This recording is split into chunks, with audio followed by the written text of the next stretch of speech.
What's going on, everybody? Welcome back, and more importantly, welcome back to what I hope is regularly created content again.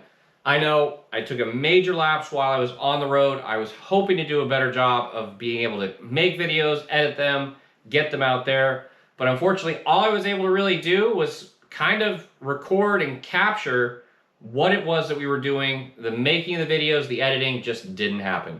So sorry about that. But we'll see how good of a job I can do getting you all caught up with all the content I have. It's just going to take me a little while. But without further ado, let's at least start talking about how the trip got underway and how we ended up at Hallett Motor Sports Park all the way out in Oklahoma. So luckily for us, the first part of this trip was just, 1,600 miles. Now to put that into perspective, that's the same distance as Montreal, Canada to Miami, Florida.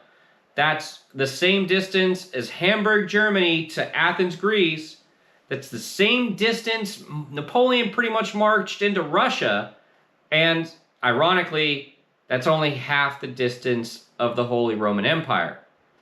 But still, nonetheless, that is a lot of distance to cover. And we definitely hit our snags along the way. But thankfully for us, we had Cracker Barrel parking lots and Walmart shopping centers. They saved our bacon to be great little spots to rest over on our way to Hallett Racing Circuit. So even though Jessica and I made good time getting to Hallett Motorsports Park, we didn't arrive ahead of schedule as we were hoping. We had a problem with the connector that connects my trailer to my RV, so the trailer lights, the trailer brakes weren't working. So we were really trying to fix that because that's not necessarily the safest thing to run without. We got it fixed about halfway through our trip to Hallett, but that still put us drastically behind on when we were hoping to arrive at Hallett Motorsports Park. So we actually arrived 1 a.m. Friday, which is when testing was actually slated to begin. That's not necessarily brilliant, but we made it work, and we actually ended up getting a lot of testing in. And thank God. The real reason I was so lucky I got so much testing in is Hallett is a really difficult place to drive. There's a lot of fast, blind corners and blind approaches, but fortunately for me, being in my store, I was able to use a lot of the Formula cars and FE2s as what we'll call leaders. I was able to just grab that little carrot and be able to follow them to get an idea as to where the racetrack went. And that ends up being one of my go-to get out of jail free cards to figure out how to get around racetracks I've not been around in a very long time or never been around before. Find a fast Formula car and hold on to them. So with following around a couple of really quick FE2s and a couple of other really quick Formula cars, it really became apparent to which corners are going to be relatively easy to negotiate, and there were some that were very difficult to negotiate, and then there were the other ones that were just like, the risk of trying to go faster is just not worth the reward. And the corners that gave everybody the most trouble was the good, the bad, and the ugly here at Hallett. The amount of cars I saw off track or somehow spun out, or how many yellows we saw when we were approaching the good, the bad, the ugly, it was a lot. So the other two corners I struggled with the most was corners 4 and 5. Now it's a blind right-hander into a left-handed S. So the right-hander, you're hoping you're carrying enough speed, and you hope you didn't overcook it, so you end up in the grass on the left-hand side just in time for the corner to come back at you. So that one, I felt like I left a decent amount of speed on the table just because I wasn't familiar enough with the corner, and honestly, it was my first race weekend away from home. That and corners, the good, the bad, the ugly, I just never was fully committed to carrying speed deep into that set of corners just because of how many cars I saw in the fence.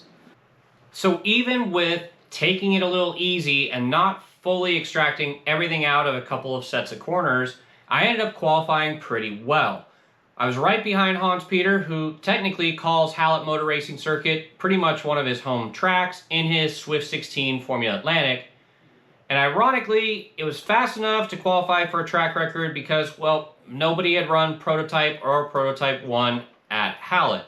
So I got the track record by default, but fortunately, Hans Peter ironically had the track record as a CSR, which is the old rendition of the class I was running, and I still managed to go faster than his time in a CSR. Now, my 1:10 around Hallett was the time I set in the first qualifying session. We were supposed to have a second qualifying session, but Mother Nature had different plans. In fact, not just different plans, she decided to completely flood Hallett Motor Racing Circuit. So that just threw the entire Saturday into a bit of a circus. There were races that were supposed to happen. There was qualifying that was supposed to happen. Basically, everything from about lunchtime on had to get canceled. Thankfully, even during this monsoon, I was able to keep my car dry, mainly because my eyes were bigger than my stomach when it came to my awning. I got the biggest awning surf and turf instant shelters offered, and boy, that proved to save my bacon throughout the course of this trip. So with the afternoon of Saturday being completely canceled, the organizers basically drafted a new Sunday schedule, which put us out first Sunday morning.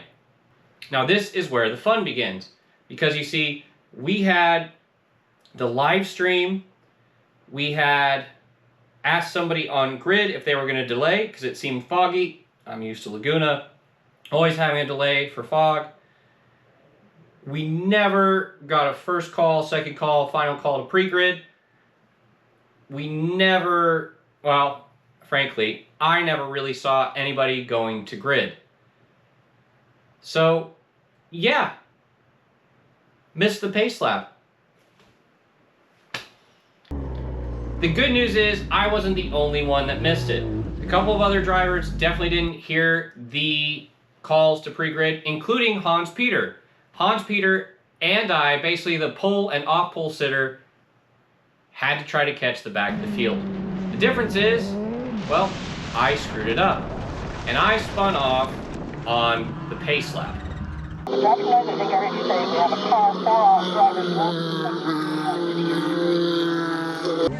Now, we're always grateful for track workers, but we're really grateful for track workers when they get you nudged out of a ditch that allow you to rejoin the race. Even though I was 2 laps down, I just put my head down and started going after, trying to run down as much as possible. The bummer was the race was going to be a pretty short one, because I wasn't the only one to go off during this particular race. 6 or 8 other cars ended up off track or in the barrier during this race, and frankly, most of it, if not 80% of it, was run under caution. The goofy part about this weekend was, well, I finished in 15th place overall, but I still finished first because, tragically, I was the only prototype class car running this weekend at Hallett Motor Sports Circuit. So, hooray for me, checkered flag. The afternoon race went a million times better for me.